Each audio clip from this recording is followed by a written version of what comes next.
अस्सलाम वालेकुम। कहानी को आखिर तक पूरा सुनिएगा और अगर आप चैनल पर नए हैं तो सब्सक्राइब ज़रूर कीजिएगा। शौहर अगर जूती में भी दाल रख के दे तो खा लेनी चाहिए। यहाँ तो इतनी आसाइशों में भी तेरे रोने नहीं ख़त्म हो रहे, नानी तिनक कर बोली। माँ घुटनों में मुँह डाले रो रही थी, अपने ज़ख्मी वजूद पर या शायद किस्मत पर। बस कर दे। मर्द ज़ात तो होती ही गुस्से की तेज़ है। ये तो औरतों के काम होते हैं कि उन्हें काबू में रखें। नानी की समझ से बाहर था कि वो अपनी बेवकूफ़ बेटी को कैसे समझाती जो हर कुछ दिन बाद रोती धोती मैके आ बैठती थी। मारता है, मुझे गालियाँ देता है, इल्ज़ाम लगाता है गंदे गंदे। माँ रोती जाती तो क्या हुआ, 4 वक्त का खाना भी तो देता है तुझे। इतने बड़े से घर में रहती है तू, इतनी बड़ी गाड़ी में घूमती फिरती है, अच्छा पहनती है। गांव भर की लड़कियां रश्क करती हैं तुझ पर। कर्मों जली, माँ के रोने ही ख़त्म ना होते। वो रोती जाती बिला आखिर नाना नानी के सब्र जवाब दे जाता, चल उठ अब अपने घर दफ़ा हो, तेरा भाई आने वाला है। फिर वो मुझसे पूछता है कि रोज़ रोज़ क्यों आ जाती है, सुकून से रहने दे हमें, और ख़ुद भी अपने घर में सुकून से रह। मैं वहाँ सुकून से कैसे रहूँ, मैं वहाँ मर जाऊँगी। माँ तो मर जा, यहाँ से दफ़ा हो जा बस। ये हर कुछ दिन की कहानी थी। अब्बा अम्मा को मारता, वो रो के यहाँ आती, फिर यहाँ से नानी उसको भगाती। कुछ दिन खामोश रहती, फिर अब्बा के हाथ खुजलाने लगते, फिर वही साइकिल शुरू हो जाता। कभी कभी वो सोचती माँ कितनी ढीठ है जो इतनी मार खा के भी नहीं मरती। हर बार जब अब्बा दरवाज़ा बंद करके माँ को मारता तो माँ की चीखों से उसका दिल दहल जाता। वो कानों में उंगलियां ठूंस लेती, मगर चीखें फिर भी किसी चोर रास्ते से उसके कानों में आ ही जाती। हर बार उसको लगता कि अब बस इसी कमरे से इसकी लाश बाहर आएगी, मगर शायद माँ मार खा के बहुत सख्त जान हो गई थी, मर के ही न देती। फिर एक दिन वाकई माँ मर गई। शायद उसने अपना ढीठपन छोड़ दिया था। नानी के टसवे देख के उसका दिल चाहा कि बूढ़ी नानी की चुटिया खींच के घर से निकल दे। जब माँ जिंदा थी तो जब कुछ क्यों ना किया, अपने राबो दबदबे वाले ख़ानदान के सभी मर्द नामर्द लगे उसे। वैसे घर भर की औरतों पर धाड़ते फिरते, और यहाँ अब्बा की ज़मींदारी के भरम के सामने सबकी ज़बानों पर कुफल थे। माँ के जनाजे को देख के उसे कुछ भी महसूस ना हुआ। सबने कहा कि मरी है, माँ मरी है, रो लो, मगर उसकी आँख से एक आंसू नहीं टपका। माँ जैसे लोगों को मर ही जाना चाहिए।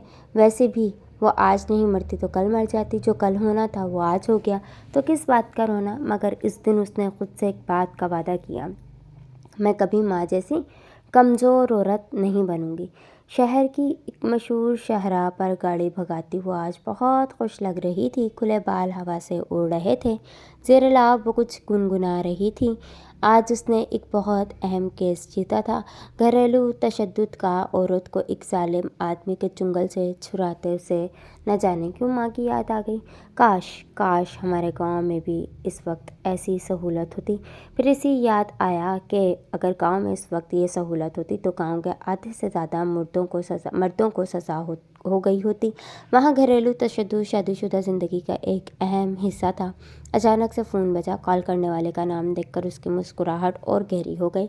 हेलो, क्या मैं जिया मैम से बात कर रहा हूँ, जिन्होंने मेरी इत्तलात के मुताबिक हाई प्रोफाइल केस जीता है? जी, आप उन्हीं जिया मैडम से बात कर रहे हैं। उसकी आंखों में चमक आ गई।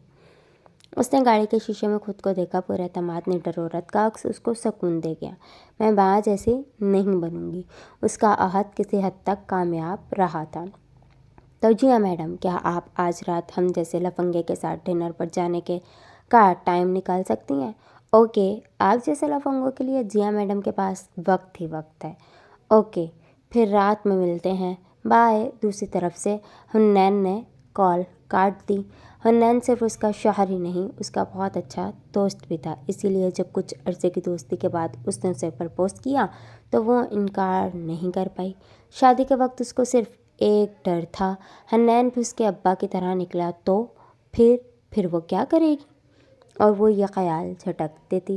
हुन्नैन एक खुले जहन का मालिक था, वो ऐसा कैसे कर सकता है, और उसके अंदाज बिल्कुल ठीक साबित हुए। زندگی بہت آرام سے گزر رہی تھی کہ اچانک سے ماضی پھر سے اس کے سامنے آنے لگا۔ طراخ آنکھیں پھاڑے حنین کو دیکھتی ہی رہ گئی۔ تھپڑ کی تکلیف سے زیادہ اپنے پسندیدہ انسان سے تھپڑ کھانے کی تکلیف تھی۔ وہ دونوں ایک شادی سے آئے تھے اور وہاں جیا کے ایک کولیگ نے اسے پھولوں کا گلدستہ دیا تھا کیس جیتنے کی مبارکباد کے لیے، اور بس حال میں تو حنین خاموش رہا۔ اسے لگا کہ شاید اس کی طبیعت ٹھیک نہ ہو، موسم بھی تو بدل رہا تھا، مگر گھر میں گھستے ہی جو زہر اس کی زبان اگلنا شروع ہوئی، جو الزامات اس نے جیا پر لگانے شروع کیے، جیا کو اپنے کانوں پر یقین نہیں آیا کہ یہ وہی حنین ہے جو صرف نرمی سے بولتا ہے۔ یقین اس وقت آیا جب ایک سناٹے دار تھپڑ اس کے منہ پر پڑا، پھر اور یقین اس وقت آیا جب اس نے بری طرح اس کو مارنا شروع کر دیا۔ وہ چپ چاپ پٹتی رہی، مار کھاتے ہوئے اسے کئی بار لگا کہ ماں کی روح اس کے سامنے کھڑی تنزیہ نظروں سے اسے پٹتے دیکھ رہی ہے۔ بڑے دعوے کرتی تھی کہ میرے جیسی نہیں بنے گی، دیکھ آج تو بالکل میرے ہی جیسی بن گئی۔ کافی دیر بعد جا کر حنین کا ہاتھ رکا اور وہ اسے ٹھوکر مار کے کمرے سے چلا گیا۔ گھر میں خاموشی چھا گئی، کسی قبر جیسی خاموشی۔ ساری رات وہاں بیٹھی اپنے زخمی وجود کو دیکھتی رہی۔ ماں کی روح بھی وہیں ساری رات اسے طنزیہ مسکراہٹ کے ساتھ دکھتی رہی۔ 2 ہفتوں بعد یہ عدالت حنین ولد کو گھریلو تشدد کے جرم میں 5 سال قید اور جرمانہ سناتی ہے۔ کارروائی برخاست کی جاتی ہے۔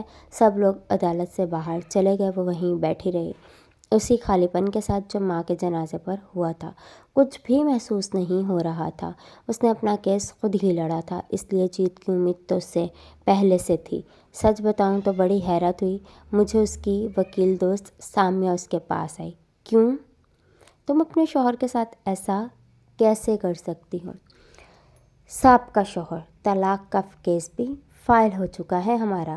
وہی نا، تم لوگوں کی تو اتنی اچھی انڈرسٹینڈنگ تھی، حنین بھی اتنا اچھا تھا۔ میری سمجھ میں نہیں آ رہا کہ یہ کیسے ہو گیا، اور میری سمجھ میں یہ نہیں آ رہا کہ جو بھی مجھ سے مل رہا ہے وہ حنین کو اچھا کیسے کہہ رہا ہے۔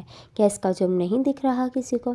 اس کی آنکھوں میں وہ رات گھوم گئی۔ دیکھو جیا، ایسی باتیں ہو جاتی ہیں، انسان کو غصہ آ جاتا ہے، گھر اتنی سی باتوں پر برباد نہیں کیے جاتے۔